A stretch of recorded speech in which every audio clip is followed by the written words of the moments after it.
Engkau dengar jeritan hati kami. Kami rindu, kami mau. Tapi Engkau tahu segala sesuatu ada waktunya. Dan Engkau lihat pribadi kami satu demi satu. Tidak ada yang bisa mengubah hati kami, jiwa kami, tubuh kami. Hanya Engkau. Maka dari itu belas kasihani kami. Anugerahkan kepada kami kemampuan untuk bisa melakukan apa yang Kau mau. Terima kasih Tuhan, dan buat kami percaya. Dalam nama Tuhan Yesus kami mengucap syukur. Haleluya. Amin. Mari kita belajar tentang Daud terusannya ya. Kemudian kita sekarang belajar dari Daud perkara menghadapi masalah. Jadi masalah yang dihadapi Daud setelah dia diangkat jadi raja, dia masuk jadi menantu raja, terus dia dikejar-kejar oleh raja dan jadi buronan atau jadi preman. Nah, pada waktu dia dikejar-kejar oleh Saul, satu saat Saul itu buang hajat, masuk gua. Zaman dulu belum ada WC. Masuk gua. Ternyata Daud sama orangnya, jumlahnya 600 di belakang gua itu. Nah, kamu tahu kalau di gua itu kalau ada suara sedikit saja kan menggaung. Nah, ini orang buang hajat. Terus Daud sama satu orang, biasanya dia selalu sama Abisai. Abisai itu adiknya Yoab. Nah, adik Yoab itu, Abisai Yoab apa itu? Saudara sepupu. Jadi mamai Yoab sama mamai Daud itu kakak adik. Jadi saudara. Nah, itu yang mati-matian. Nah, si Abisai sama Daud pergi, jubahnya dipotong sama Daud. Secara logika, wong di dalam gua, orang jalan aja denger, ya kan? Apalagi sedang buang hajat, sedang tenang-tenangnya. Lalu kok ndak ketahuan? Ini kan aneh. Nah, hal-hal seperti itu di luar daripada hikmat manusia. Kalau Daud itu berpikir secara daging, dia pasti tidak berani. Jalan aja dengar. Apalagi zaman itu belum ada lantai licin bagus kayak gini. Batu tanah. Ya toh? Makanya orang India kalau mau mendeteksi lawan, telinganya ditempelin tanah. Dengar dia 2 kilo udah jalan, dia tahu. Nah, tapi ini kok saya gak dengar loh. Kok aneh? Nah, itu pekerjaan Tuhan yang membuat Saul tidak dengar. Tapi Daud kan gak ngerti toh. Gak ngerti kalau Tuhan tuh turut ambil bagian. Gak ngerti. Itulah rendah hatinya Tuhan. Jadi dia berbuat, menolong, melakukan, tidak usah dimengerti. Tapi makanya saudara juga harus belajar dari Tuhan Yesus. kalau kamu menolong orang, melakukan apa buat orang, jangan minta balasan. Nanti engkau rugi karena kamu dapat balasannya di dunia, tidak di surga. Nah, tapi kalau kamu melakukan itu dan tidak cari balasan, tidak punya sikap hati, motivasi yang lain kecuali mau nurut. Nah, penurutan itu seperti yang dialami Daud juga.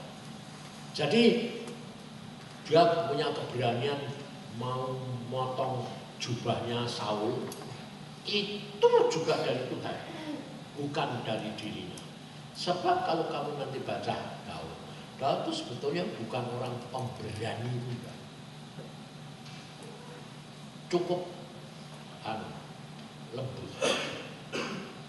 Jadi mau melawan Goliat kok iso berani. Nah, itu bukan dia, tapi Tuhan yang ada di dalam dia. Demikian juga kamu nanti kalau jadi hamba Tuhan, dengan melakukan sehari-hari, kamu nanti menemukan turut campurnya Tuhan dalam hidupmu yang kamu sendiri tidak tahu. Tapi itu Tuhan.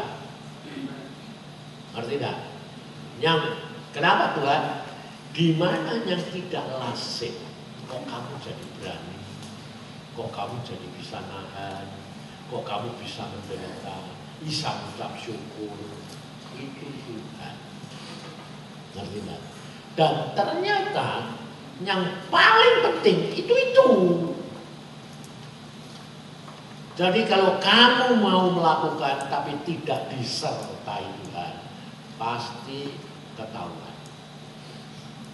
Tapi kalau sama Tuhan, ya begitu itu aneh. Tapi setelah Daud menggunting jubahnya, si pengawalnya itu bilang gini, hari ini waktunya tinggal jus, umpung Saul jongkok, cus, mati loh. Selesai, dia jadi raja. Tapi kamu perhatikan sikap Daud, ini kamu harus ikut.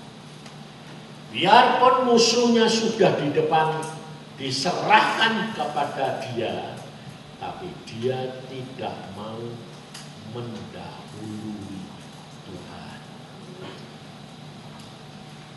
Sehingga dia ngomong, jangan. Sebab pada waktu dia setelah gunting si jubah, di sini Alkitab ditulis, hatinya berdebar-debar. Dan itu salah satu Tuhan ngomong, salah satu Tuhan berbicara, salah satu Tuhan menegur. Itu kan. Nah, makanya setelah dia pergi, baru Daudnya keluar, teriak-teriak, berani ngasih tahu raja, dan rajanya nengok, dia sujud. Saul itu pergi ke situ kan nyari Daud toh, ya toh. Nah, sekarang dia sudah pergi, kok Daudnya malah muncul. Ini aku. Bayangin. Nah, itu kan sama aja dengan orang nyerahin diri toh. Ya kan? Tapi dari situ Tuhan ikut ambil bagian. Dia ngomong, dia sujud, Saulnya sadar dia berbuat salah. Karena sebetulnya dia mestinya sudah mati dibunuh oleh Daud. Karena apa? Karena dia pada waktu itu dalam gua sendirian.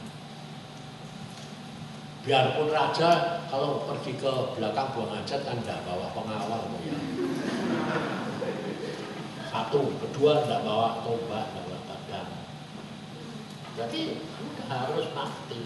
Nah, dan hal seperti itu dilakukan Daud 2 kali. Jadi tidak cukup sekali. Sekali belum tentu.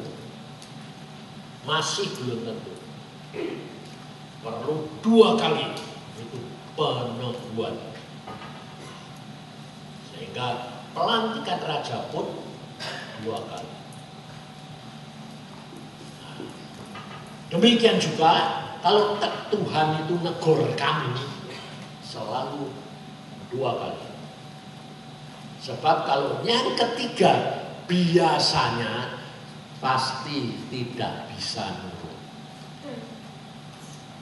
Kalau sekali tidak nurut, 2 kali kamu tidak nurut, biasanya 3 kali pun tidak nurut. Nah, itu kita mulai belajar dari perkara yang kecil. Jadi kamu sekarang saya minta mulai belajar ngomong sama Tuhan Roh Kudus dan punya pendapat Tuhan sudah ada di dalam diri kamu. Itu kamu harus percaya. Dan setelah itu ajak ngomong dengan pendapat, tidak usah tunggu jawabannya, tapi percaya omonganmu didengar. Dia jawab pada haknya dia. Tapi bagian kamu ngomong. Sebab kalau kamu tidak berlatih mulai sekarang, terlambat. Sebab untuk segala sesuatu ngomong bicara sama Tuhan itu tidak gampang. Karena itu menyalipkan pikiran. Dan itu menyatakan bahwa pikiranmu bukan yang berkuasa, tapi Roh Kudus yang ada di dalam diri kamu. Jadi mulai bicara. Nah, bicaranya bagaimana apa? Ngomong aja, ya seperti kamu komplain, kamu mengeluh, kamu ucap syukur, kamu rindu, kamu kepingin, ngomong aja. Nah, latihannya bagaimana? Sehari-hari. Sampai kalau perlu, karena buat berlatih, bukan buat metode. Mau pakai baju, mau milih baju, mau beli baju, ngomong. Jadi, tapi jangan dipakai metode. Kalau dipakai metode, jadi ekstrim. Ngerti tidak? Tapi kalau kamu pakai karena kamu mau berlatih supaya peka, supaya biasa, bagus. Ngerti?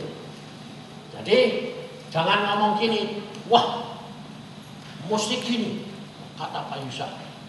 Salah lagi. Sebab saya ini sudah dicap sesat.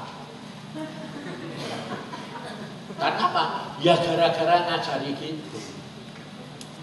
Gitu loh. Padahal itu Alkitabiah. Tuhan yang ngajar. Nah, kamu tidak pernah belajar kok. Tidak mau nurut kok. Ya tidak bisa. Tapi kalau kamu nurut, kamu mengalami. Jadi peka, ngomong sama Tuhan, terus mengalami pertolongan Tuhan, mujizat Tuhan luar biasa. Sampai makan sekalipun, nanti Tuhan kasih tahu. Kamu sampai heran nih, Tuhan perkara makan, perkara makan. Kamu kira itu kalau kamu enggak aku pelihara itu nyangkut di sini mantek. Jadi orang itu kan kamu napas saja itu terang Tuhan tolongi kamu tuh. Yang kamu hidup itu apa? Makanya, jadi coba belajar supaya hidupmu ini bergaul dengan dia secara nyata. Daging, jiwa, dan roh. Nah, itu mesti dilatih. Kalau enggak bisa. Nah, kamu perhatikan Daud. Nah, setelah Daud sama Saul terhadap musuhnya pun dia tidak menuntut. dia tidak menggunakan haknya, tetapi dia serahkan kepada Tuhan. Tunggu waktunya Tuhan. Itu sikap Daud yang Tuhan suka. Jadi dia tidak mau bertindak di luar maunya Tuhan. Makanya dia selalu ngomong sama anak buahnya, jangan kamu jamah orang yang diurapi Tuhan. Memang dia salah, dia berbuat dosa, dia ngejar-ngejar aku pun salah, karena aku disuruh Tuhan. Tapi biar Tuhan yang hukum dia. Ngerti? Jadi dia tidak mencuri kemuliaan Tuhan, dia tidak menghakimi. Karena kalau dia bertindak, dia melanggar firman. Tuhan Yesus sudah berkata, jangan menghakimi saudara.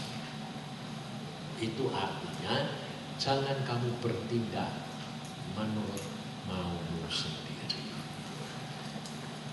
Karena kita ini selalu cenderung berbuat dosa. Yang Tuhan tidak suka justru kita suka.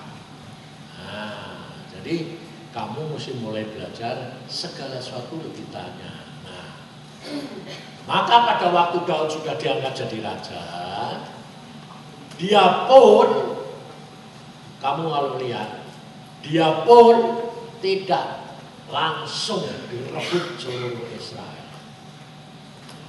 Dia diangkat raja oleh orang Yehuda, dia sudah itu diterima. Dia tidak merebut. Padahal dia punya hak. Dia diangkat raja sebagai orang Israel. Orang Israel, bukan Yehuda. Tapi dia nunggu waktu Tuhan. Butuh waktu Tuhan 7 tahun. Bayangin, Daud itu ternyata luar biasa. Sabar, cukup sabar. Tapi toh Daud itu tetap manusia yang punya kelemahan. Jadi tidak ada seorang pun yang tidak pernah berbuat dosa, itu tidak ada. Jadi tetap salah. Nah, pada waktu dia menghadapi perang, dia selalu bertanya, Tuhan, aku boleh nggak perang? Perang, nanti aku yang berjalan di depan kamu. Menang. Yang kedua, sudah tahu menang, caranya juga dikasih tahu. Tapi dalam peperangan yang kedua, dia tidak lalu pakai yang cara yang pertama. Tapi tanya Tuhan kembali. Ternyata Tuhan bilang, jangan diserang dari depan. Masuk ke hutan, nanti kamu dengar ada orang berjalan di atas pohon kertal. Itu tandanya waktu, karena bala tentara Tuhan dengan malaikatnya maju di depan. Kamu tinggal jarah, lo enak kok. Ngomong perang Tuhan. Bayangin, kalau kamu perhatikan bangsa Israel. Bangsa Israel itu kalau tidak sama Tuhan, tidak mungkin menang sama orang Kanaan. Makanya 12 pengintai ketakutan. Lihat orang mau tinggi. Nah, sekarang saya tanya, kamu kira tingginya orang Kanaan berapa meter? Nah, paling ukuranmu Goliat. Iya tak? Sekitar 3 meter.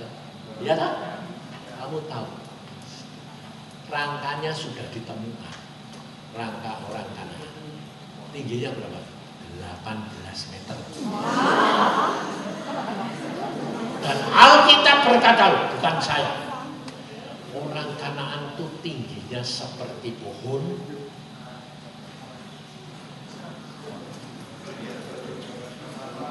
Kita tidak percaya atau dulu nih. Sekarang sudah ditemukan rangkanya. Utuh, rangka utuh. orang Kanaan. 18 meter. Piye coba? Lah orang kamu 1,5 meter ini, mana apa yang kecil-kecil? Si imut-imut, ya kan? Makanya yang kecil itu dinamakan imut-imut. Ketemu orang 18 meter. Lah kamu kan cuma tinggal segini. Ya kan? Dikit kan mau disentil, udah kabur udah hilang. 18 meter.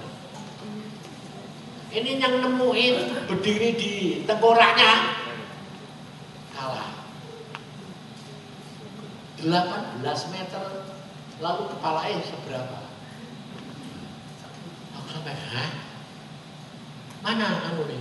Ada. Demi apa sudah punya di handphone sekarang kan gampang, tinggal foto terus kirim gitu. Dia punya 18 meter. Haleluya. Lah perang kok iso menang terus? Karena Tuhan pakai apa? Kamu tahu? Hah? Pakai apa coba? Hah? Tabuan. Itu binatang kecil-kecil yang terbang dulu di depan orang Israel mau perang. Lah orang mau perang diurut-urut lemut-lemut nyamuk kecil-kecil bilang ribuan jutaan. Nah ya orang ribut be nyamuknya toh ya. Akhirnya dia tinggal cus.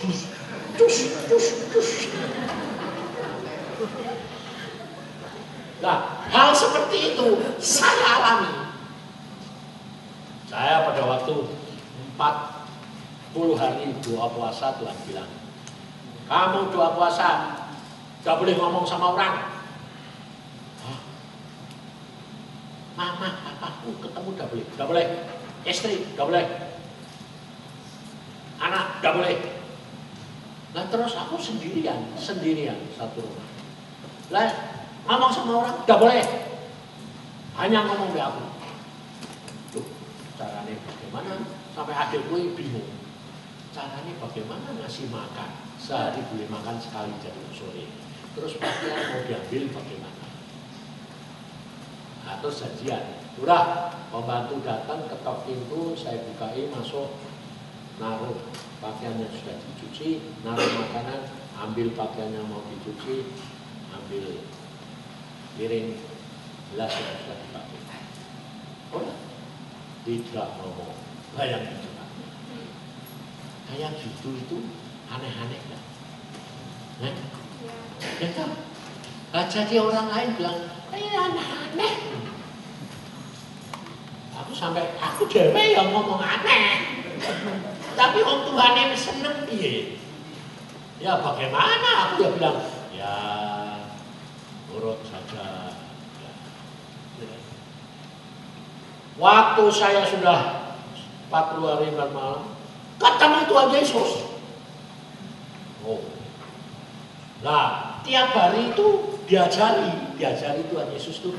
Saya duduk jam 7 pagi, setiap jam 3/4 jam Tuhan bilang istirahat 15 menit, jalan-jalan, kencing, baru duduk lagi. Tuhan tidak pernah terlambat, tidak pernah tersangsa. Timingnya pas. Nah, bagaimana caranya ngajar? Tuhan bilang, baca Alkitab. Jadi sehari saya baca itu kira-kira 60-70 pasal. Nah, caranya baca aja. Nanti aku terangkan. Jadi baca itu terus diterangi. Ada suara, kadang-kadang ada suara, tapi ada pengertian. Jadi kamu belum ada yang sudah ngalami baca Alkitab kok seperti ada yang menerangkan, seperti. Jadi tidak bosan, tidak ngantuk. Karena apa? Baca. Ya, ternyata hati itu kok rame ya. Terus aku tanya, lah kalau gini Bi, terang lagi, gini. Wah hebat memang hebat. Nah, Setelah saya jalani itu 40 bulan di selang-selang itu ada diganggu setan. Dengan cara apa? Istri saya malam-malam datang. Malam-malam datang. Aku tidur. Loh, kamu kenapa kamu datang? Bisa datang sini? Oh iya, aku kan kangen sama kamu. Loh, terus saya tuh nggak sadar kalau itu setan. Persis istri saya. Loh, kok kamu bisa masuk sini? Bisa saja Tuhan kehendaki. Sadar aku. Tuhan kehendaki. Aku udah buka pintu, gue belum mati loh. Terus ketawa. Hihihi. Kurang ajar.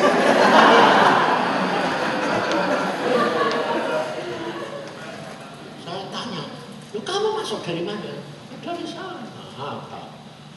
Oh ya jelas tuh setan. Kurang ajar. Pergi. Ketawa. Hihihi. Lari.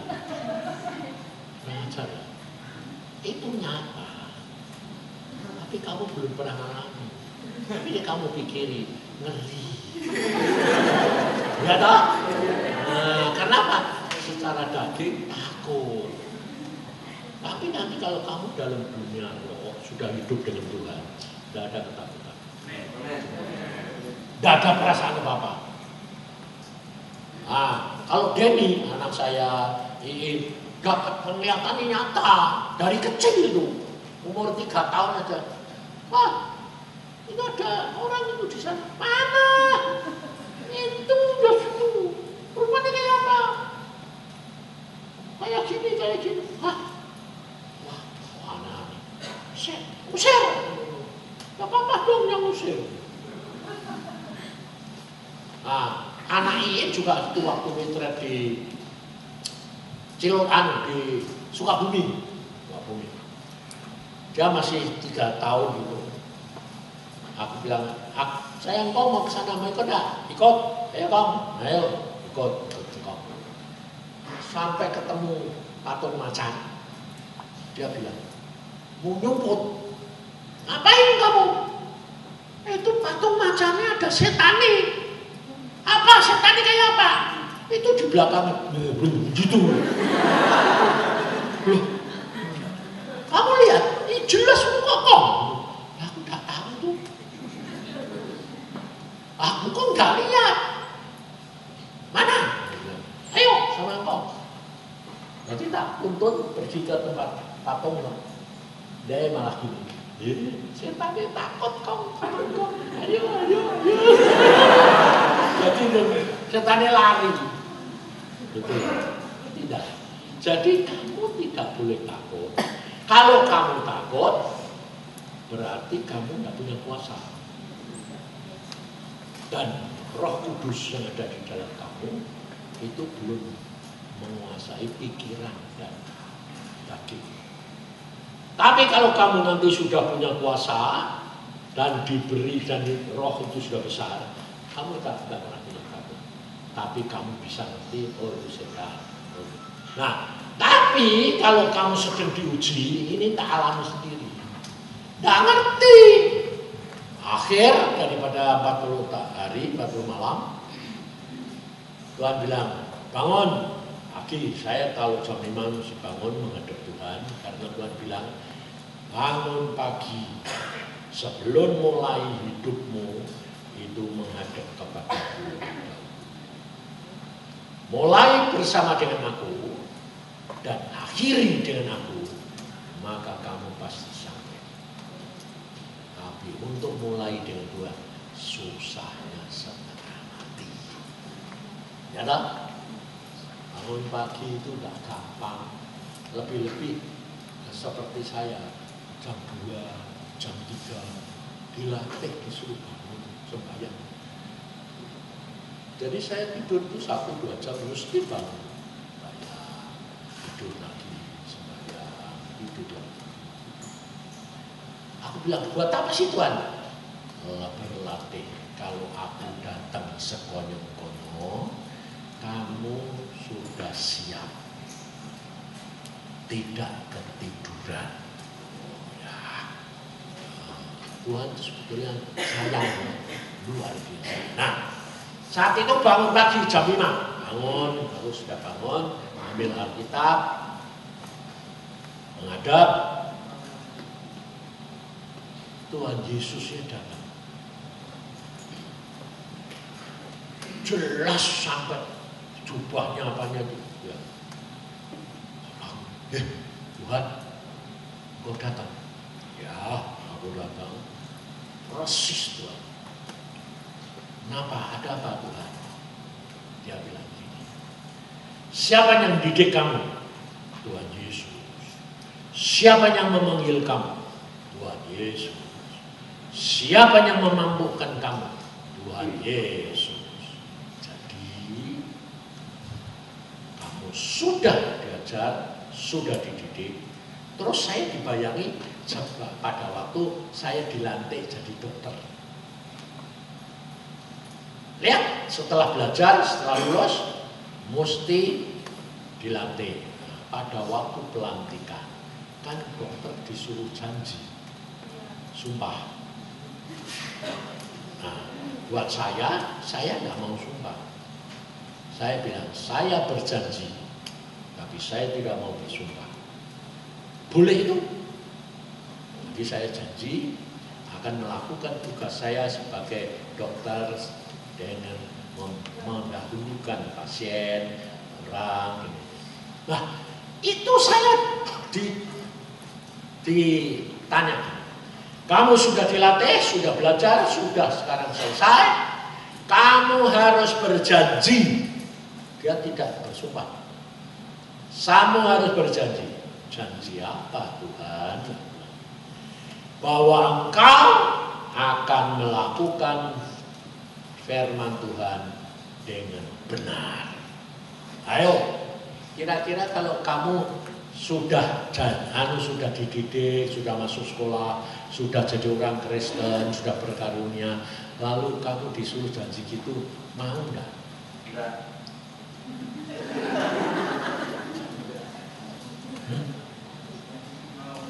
Ayo,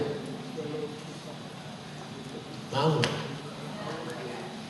Jujur saya berkata pada waktu itu, sudah seharusnya ya. Karena saya punya pikiran. Pikirannya apa? Saya kepengen melakukan firman Tuhan dengan benar. Demikian juga kamu ya gitu. Kepengen enggak? Banyak. Sekarang pengen suruh berjanji. Nah, sekarang di gereja-gereja kalau kamu sama pendeta, kerap kali disuruh komitmen enggak? Nah, ya? Apa komitmen itu enggak janji? Nah, janji dong. Komitmennya apa? Suruh setia, tunduk sama peraturan gereja, ya toh? Dan pada pimpinan, ya toh? Itu enggak janji. Nah, saya ya bilang gini, loh ini hati, tapi untung aku enggak jawab langsung. Wah, oke. Enggak, aku bilang gini. Dipikirin gini, ya sudah logis tuh ya. Wong aku ya kepengen ya. Tapi aku punya kebiasaan, biasanya Pak, tanya Roh Kudus. Biarpun itu di depan saya lihat Tuhan Yesus sendiri. Tuhan Roh Kudus, ini kok aku disuruh janji sama Tuhan Yesus. Kamu tahu jawaban Roh Kudus apa? Dari dalam hati keluar, jangan cepat-cepat jawab. Kaget aku. Jangan cepat-cepat jawab. Wah, kaget. Oh, ini jalan nih. Mengapa? Bukankah itu logis? Ditanyalah sama Roh Kudus. Karena Roh Kudus tidak menetapkan, tapi mengarahkan, menolong. Dia bilang, siapa yang mengajarkan? Tuhan Yesus. Sama tanya ini. Siapa yang mendidik kamu? Tuhan Yesus. Siapa yang memampukan kamu? Tuhan Yesus. Siapa yang menyanggupan kamu melakukan? Tuhan Yesus. Pikir, ngomong, pikir, tak pikir. Ya. Kalau semuanya Tuhan Yesus di dalam diri saya yang berkarya dan melakukan, kenapa kok suruh saya yang janji? Kurang ajar toh. Tuding gini loh. Masa nggak dosen yang tidak berani toh ya. Tidak lucu Tuhan aku gitu. Muncul Tuhan Yesus yang kedua. Kaget aku. Sampai aku gini. Rambutnya sama. Matanya sama. Hidungnya sama. Jubahnya sama. Sampai kaki sama. Ini sing Tuhan sing mana ini? Ada Tuhan Yesus kok dua? Nah bingung tak aku bilang. Terus aku bilang sama Roh Kudus gitu. Tuhan Roh Kudus, loh iya ada Tuhan Yesus dua ini yang satu siapa? Tuhan bilang, enggak ngasih tahu itu setan, enggak. Nanti kamu tahu. Curang. Oh, nanti tahu Tuhan, tahu. Terus aku bilang begini. Enggak lucu ya Tuhan, jadi gitu bingung aku nuding yang mana ini? Ya toh ada dua jadi yang pertama yang tak nuding, tak tunjuk gini. Enggak lucu ya Tuhan, bukan aku yang janji, kamu jamin aku. Saya gini, tapi telunjukku enggak yang enggak tertuju pada yang satu, ya enggak tertuju pada yang kedua. Bingung ayo tengah-tengah.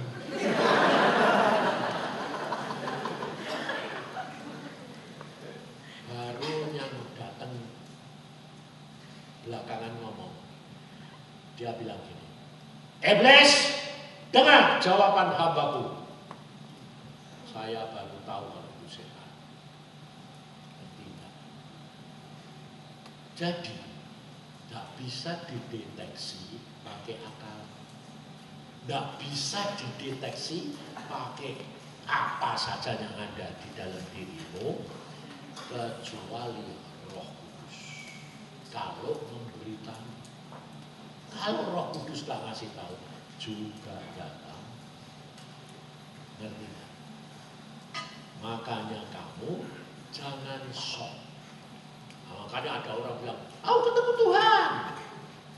Saya cuma mesem toh, tapi tidak berani menghakimi.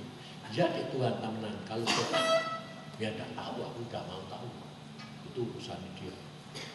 Jangan sok, sebab saya ngalami sendiri, tidak bisa membedakan. Ayahku sekalipun tidak bisa. Makanya pada waktu pertama kali Tuhan ngomong, dia berkata, setan.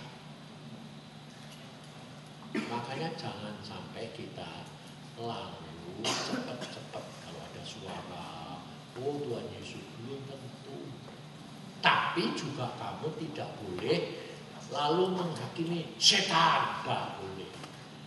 Kalau kamu dengar suara atau mimpi atau apa, kira-kiranya seperti Tuhan, kamu harus ngomong, Tuhan, aku kok ngalami gini, apakah itu Engkau atau bukan? Tuhan Roh Kudus, Engkau kan penolongku, tolong Engkau yang beritahu. Nanti saudara bisa membedakan. Karena setiap orang punya pengalamannya lain-lain, tidak sama. Jadi kita tidak boleh menghakimi, tapi tunggu hasilnya.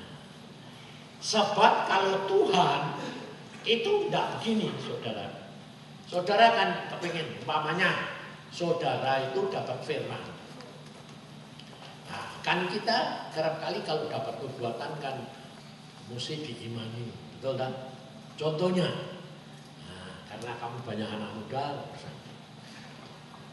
saya kepingin kawin, pengen punya cucu. Terus Tuhan bilang, ya nanti tak kasih. Wah sudah mantep toh, sudah mantep toh. Nah, terus kata kayak gitu tuh kamu anggap Tuhan. Terus kalau Tuhan, terus kamu kan kepengen cepat-cepat ngerti loh, sing mana. Jadi setiap orang aku ketemu orang, yang cewek kalau setiap kali ketemu cowok, apa ini enggak. Kalau kamu berbuat begitu, kamu pasti tipu.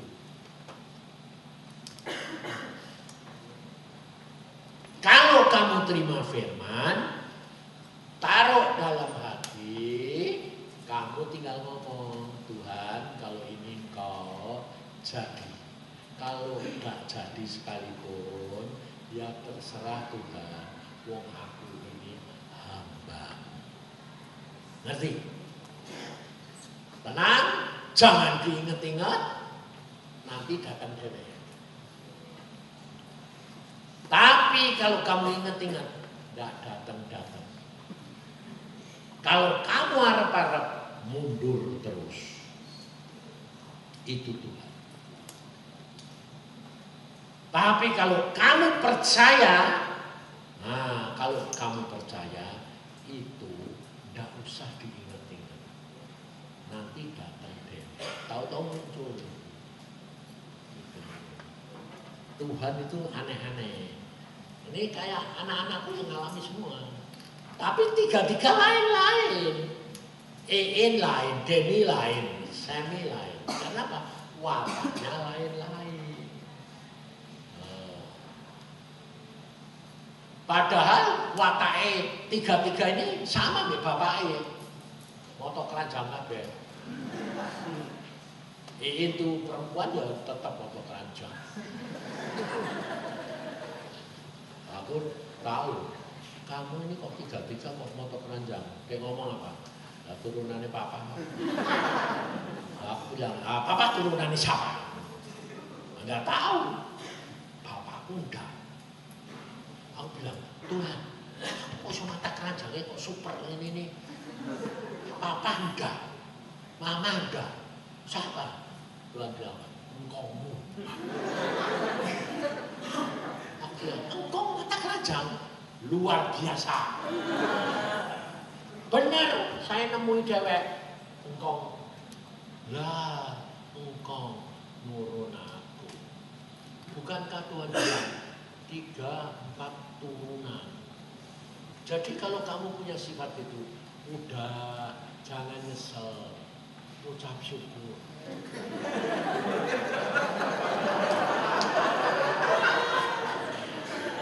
Kenapa ngucap syukur? Bisa ngalami enaknya benggae, ya toh, dan bisa mengatasi di dalam Yesus. Itu karena di dalam Yesus untuk berubah jadi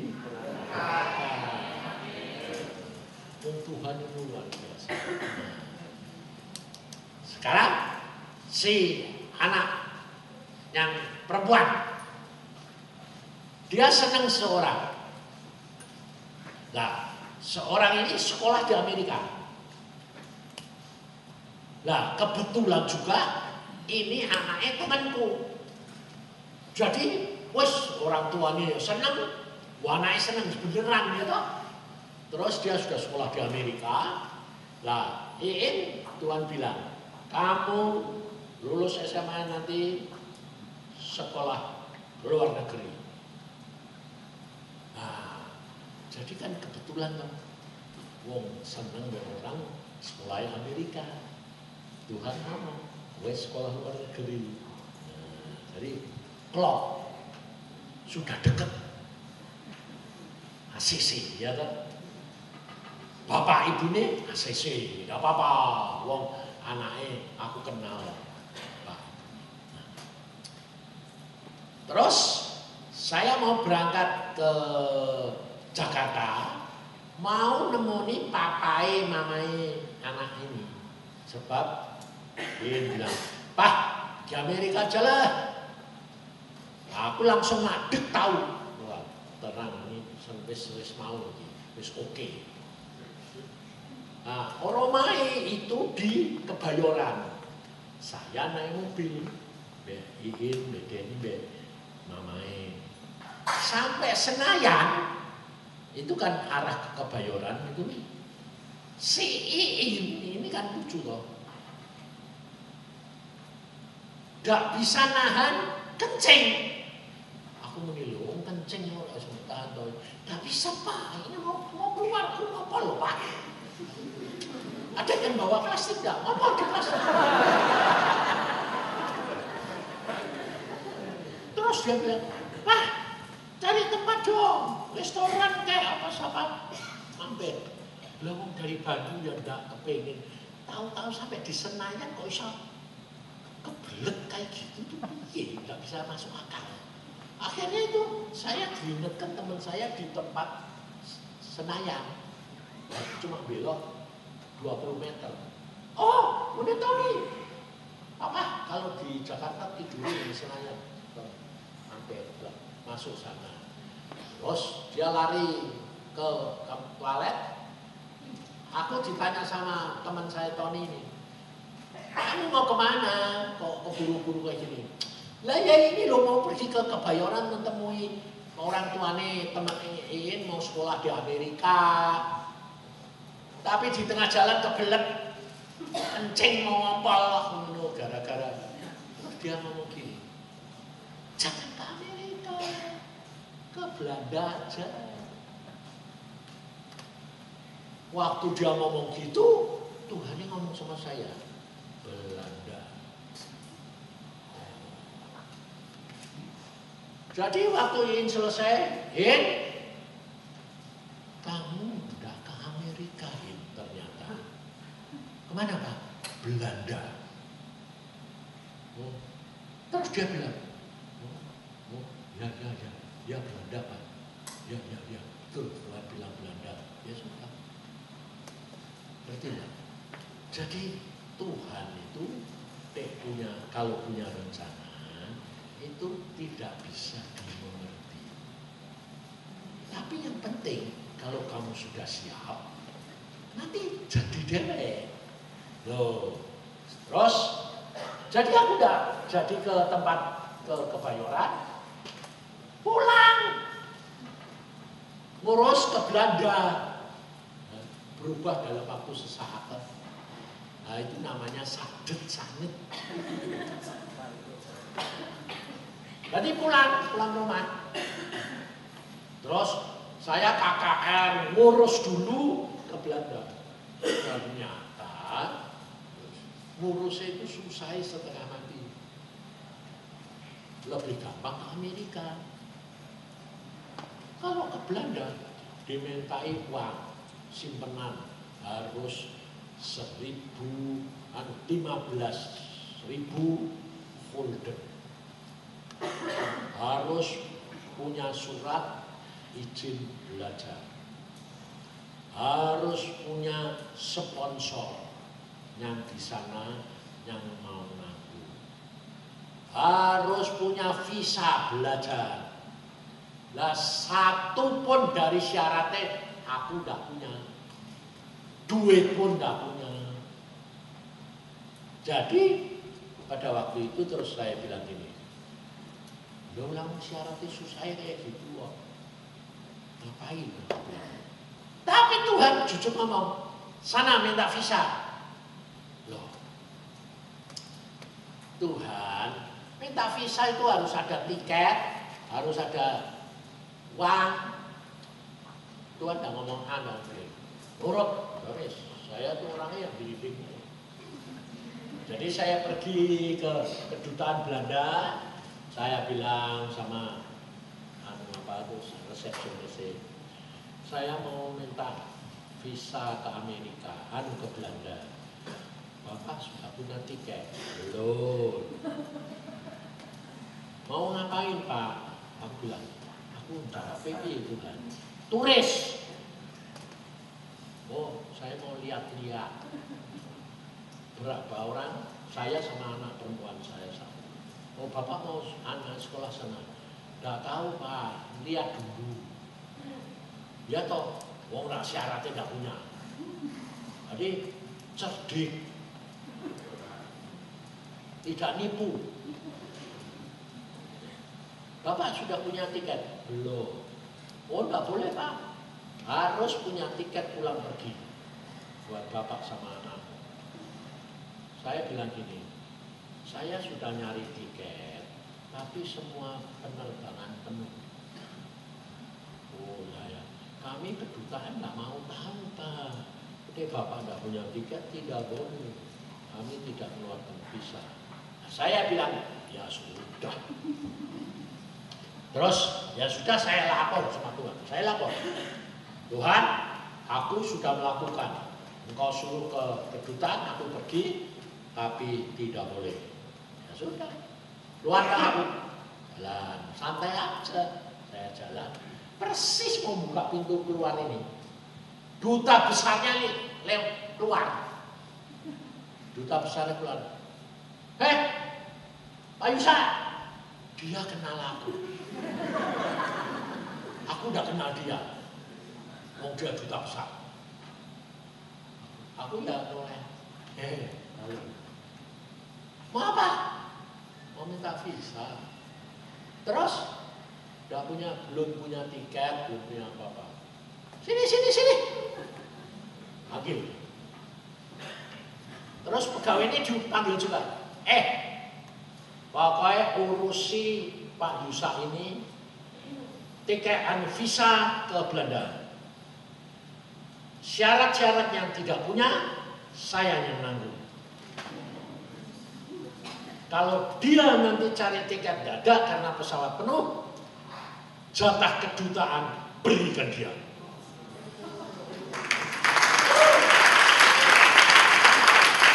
Nah, bisa ngerti nggak? Bisa. Jadi langsung keluar visa. Nah, terus kemudian saya cari tiket, nggak ada, memang nggak ada. Nah, tapi pikiran saya kan, nggak ada, Anda belum punya tiket kedutaan, betul nggak? Nggak boleh punya pikiran gitu. Kalau kamu punya pikiran gitu, berarti kamu bergantung sama. Dan Alkitab berkata tertutup. Makanya jangan kamu kira gampang. Jadi aku cari tiket. Lalu Tuhan bilang, aku bilang, Tuhan, kan beli tiket di mana? Di travel itu. Nah, saya pergi sana. Itu dulu di Bandung di Jalan Lombok. Itu travel punya orang Kristen, direkturnya orang Kristen. Saya datang, Pak, saya mau cari tiket buat saya sama anak saya. Kemana? Belanda. Wah, maaf Pak, pesawat apa saja penuh, high season. Dua tidak ada Pak, tidak ada. Ya sudah, harus biaya toh. Aku bilang, Tuhan tidak ada. Ya pulang Pak, pulang, naik mobil. Di tengah jalan Tuhan bilang, balik. Balik kemana? Ke travel. Loh, sudah bilang tidak ada. Direkturnya ya bilang tidak ada. Bilang ada. Ayo. Kalau kamu nurut sama. Ayo. Bingung tak? Bingung tak? Tapi yang aku bilang, aku harus balik.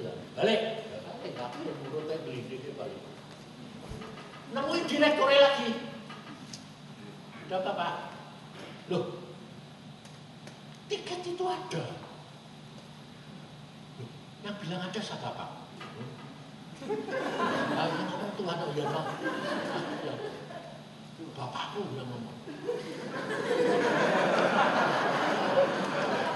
Tanya lagi kurang ajarin. Bapaknya siapa? Bingung entah aku udah putih. Bapakku di surga. Namanya siapa? Yesus. Terus dia bilang apa? Kristen loh. Gini aku, Bapak ini gila. Yang punya travel itu siapa? Kamu, saya bilang. Direkturnya siapa? Kamu. Yang menetapkan siapa? Kamu. Enggak, aku bilang. Yesus. Terus dia bilang, gila. Saya bisa dapat hikmat keluar dewe.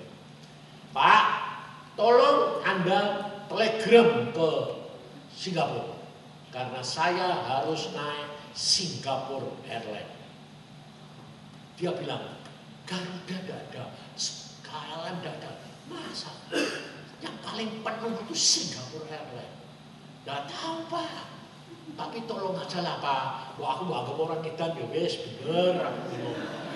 Karena aku kenal Tuhan Yesus, aku bilang, Bapak wong Kristen ya tidak kenal aku. Tolonglah telegram, aku yang bayar telegramnya. Kalau nanti ada, saya kalau tidak ada ya tidak apa-apa. Bapak sudah oke. Telegram sama dia.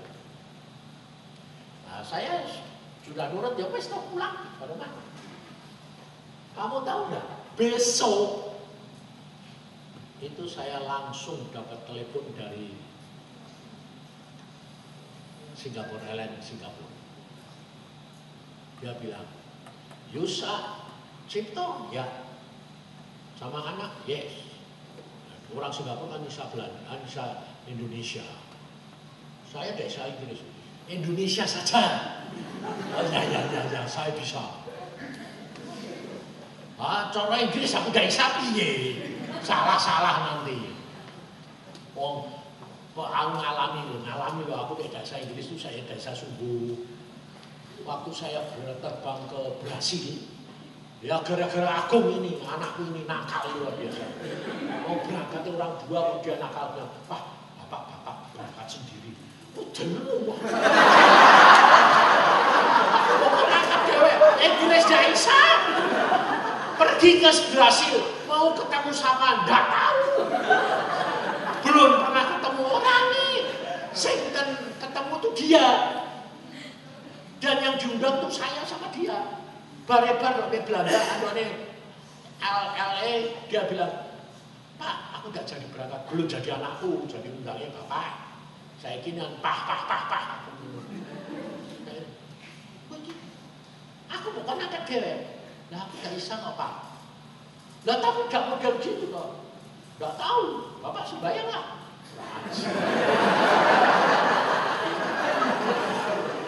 Aku sembahyang, Tuhan bilang berangkat. Mati. Terus gak bisa Inggris, suruh mangkat dewek. Bayangin coba. Perjalanannya 18 jam. Bodol enggak?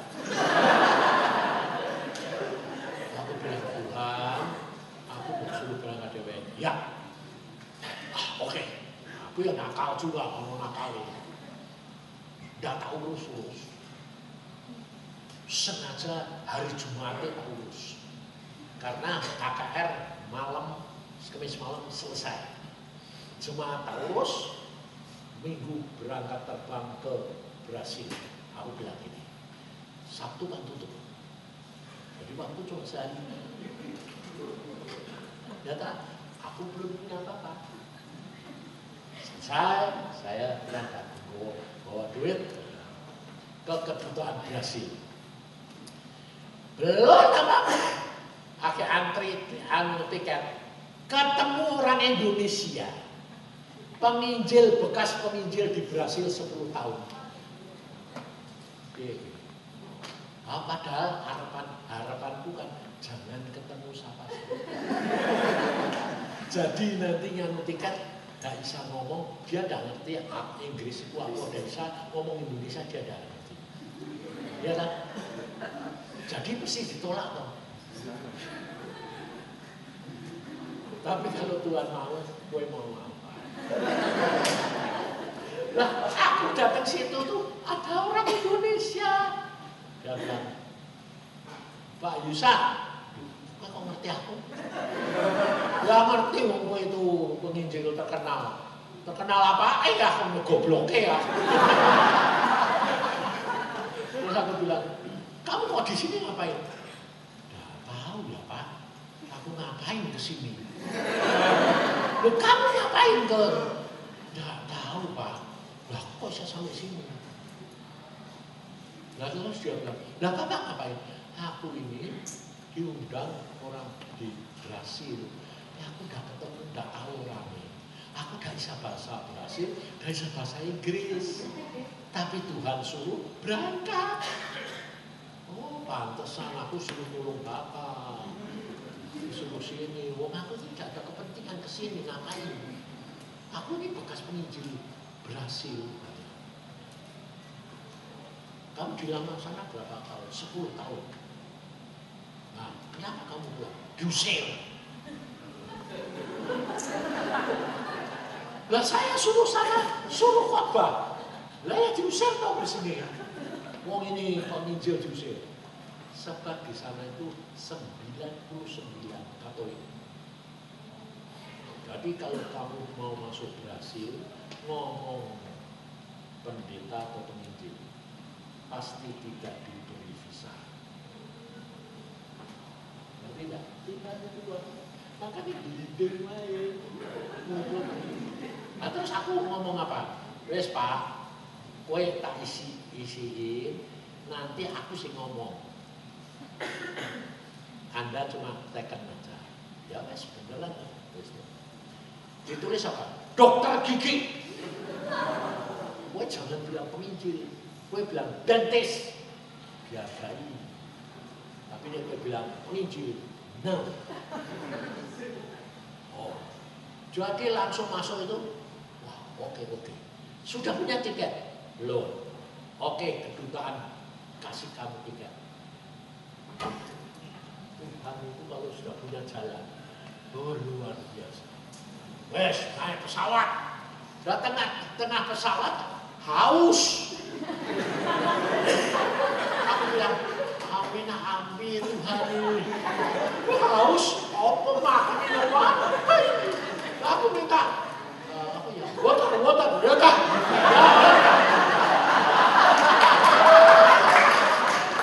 Aku minta water ya dah. Kau datang, memang putih. Segelas. Kau kok enak. Mana? Ternyata vodka.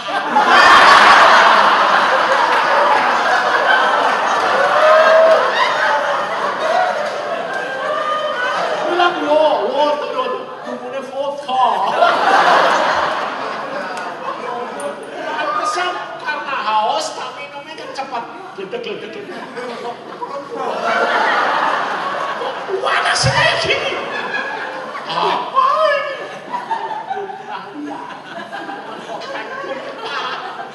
Dan itu memang putih loh. Ya tak ngerti aku. Ya tak minumnya orang sini. Kayak minum air, terus.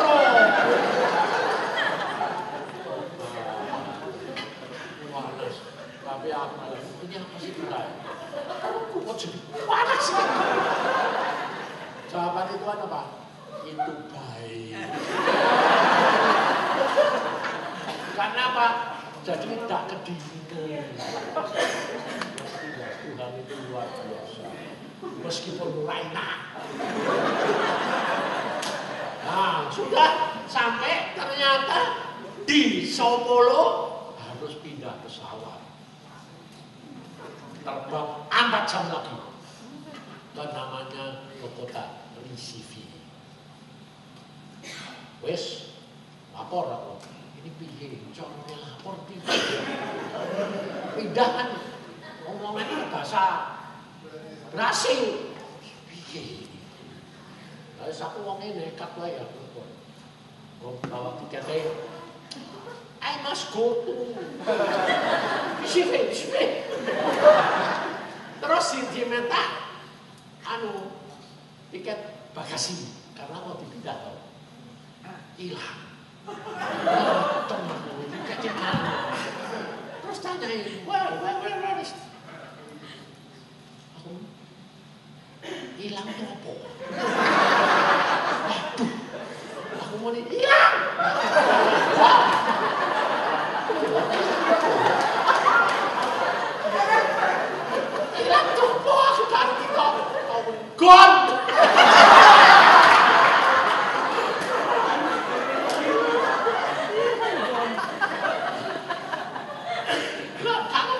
lali piye?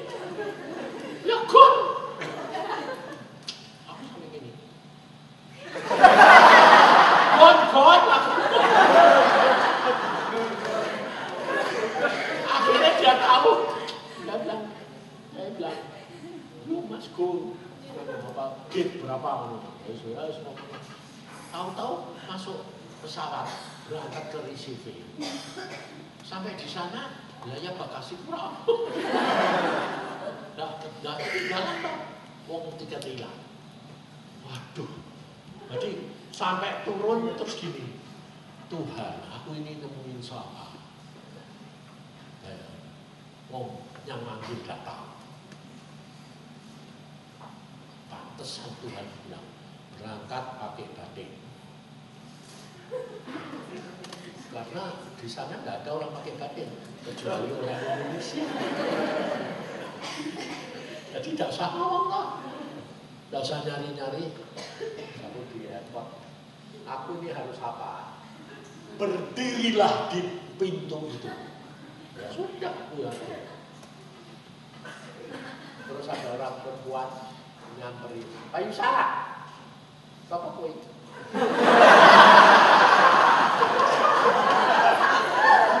Aku manggil kamu. Ternyata dia itu anaknya bekas anaknya wali kota Ambon. Kawin sama orang Belanda, kerja di Brasil, undang saya karena orang Kristen di sana sedikit. Lucu-lucu tuh. Lalu saya bilang, Pak, Bekasimu mana? God. Hah? Hilang di mana? Tiket hilang. Wah, jangan ditinggal Pak. Di sini itu lebih jahat daripada Indonesia. Koper ketinggalan gitu orang tunggoni. Nanti isinya habis tinggal kertas koran. Jadi dicuri. Jadi Bapak jangan pulang. Nunggu di airport sampai aku. Kita nemuin kepala bagian bagasi, dia yang ngomong.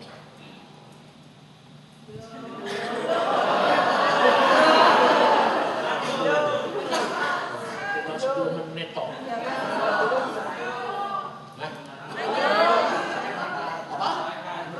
Terus gak belajar disiplin.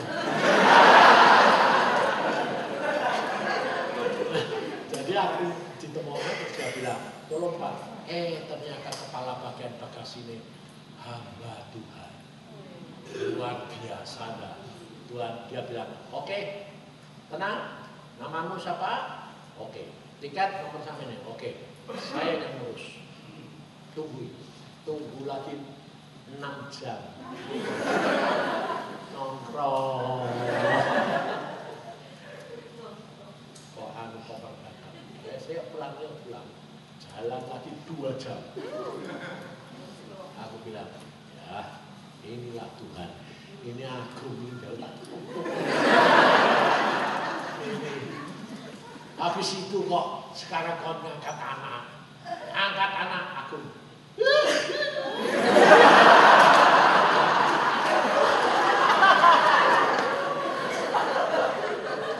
saudara, hidup dengan Tuhan itu sudah bisa diprediksi. Dan ternyata luar biasa. Itu hidup dengan Tuhan itu ya begitu itu. Jadi nak ngalami ngeri sedep, tapi dewe sebar senang.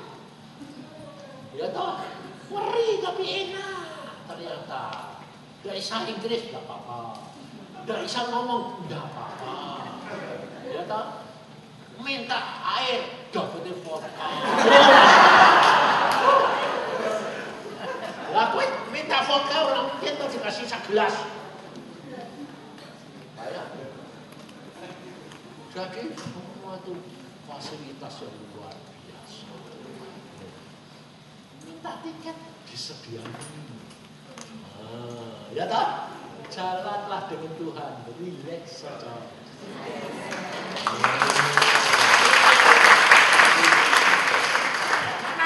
Ayo sini.